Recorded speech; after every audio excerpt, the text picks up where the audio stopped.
Faire des économies pour Gaëtan, ça commence par un détour. Là, je vais aller chercher un collègue et on va partir ensemble au travail. Avec un prix du carburant qui flambe, son budget essence a bondi à 225 € par mois.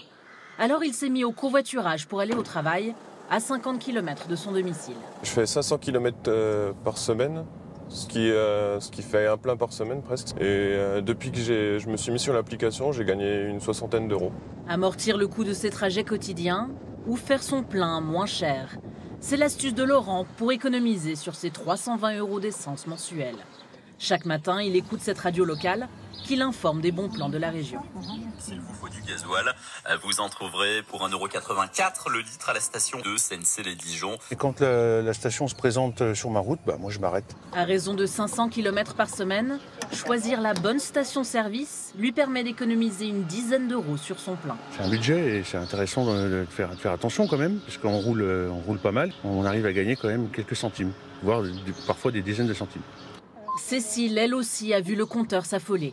Pour limiter la facture, cette mère de famille laisse sa voiture au garage autant que possible. Faire plus des petites sorties à pied pour aller chercher du pain, pour aller à ma pharmacie, et puis de regrouper un maximum les trajets qu'on doit faire dans la journée pour éviter toutes les petites sorties un peu inutiles, quoi. À la fin du mois, c'est 8 € de gagné. Pour Jean-Pierre, impossible d'abandonner la voiture. Direction la Côte d'Azur pour une semaine de vacances, 800 km de route depuis Metz, en levant le pied. On va rouler à 120 maximum. Ça sert à rien de rouler plus vite. Sur un long parcours, ça va peut-être me mettre 20 minutes, 30 minutes maximum de plus. En roulant moins vite, sa voiture consomme moins d'essence et donc moins d'argent.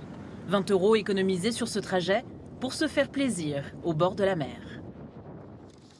S'il fallait une confirmation du fait que les prix augmentent, en voici une plus que symbolique. Nous avons choisi 3 produits de consommation courante dont le prix n'avait pas bougé depuis des lustres.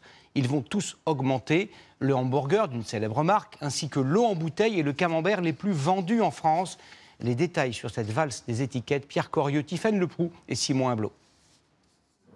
Il y a des produits dont on connaît tous le prix quasiment par cœur. Par exemple, le pack de cristalline, le Big Mac ou le camembert président.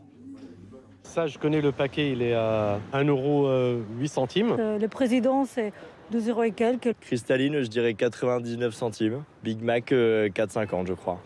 Notre mémoire a mémorisé ces prix pour 2 raisons. Nous en consommons énormément, mais surtout leur prix n'a pas ou peu varié depuis 20 ans. Le pack de 6 bouteilles cristallines, par exemple, coûtait en moyenne 1 €. Son prix vient d'augmenter de 10 centimes, et voici pourquoi.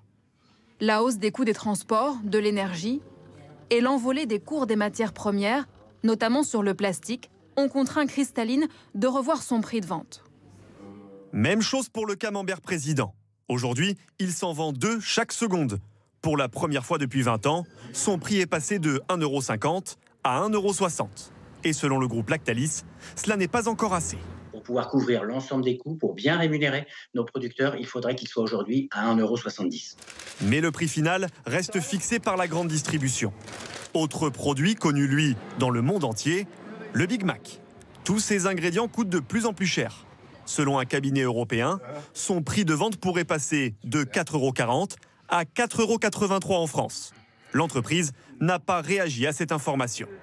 Selon cette experte, ces hausses sont le signe d'une période exceptionnelle. Le fait qu'aujourd'hui, en fait, ça touche ces produits comme la baguette de pain, c'est-à-dire des produits qu'on achète très régulièrement, dont on mémorise parfaitement le prix, ça montre qu'en fait, l'inflation est en train de toucher tous les produits qu'on achète régulièrement. Une inflation record qui devrait encore durer, selon le gouvernement.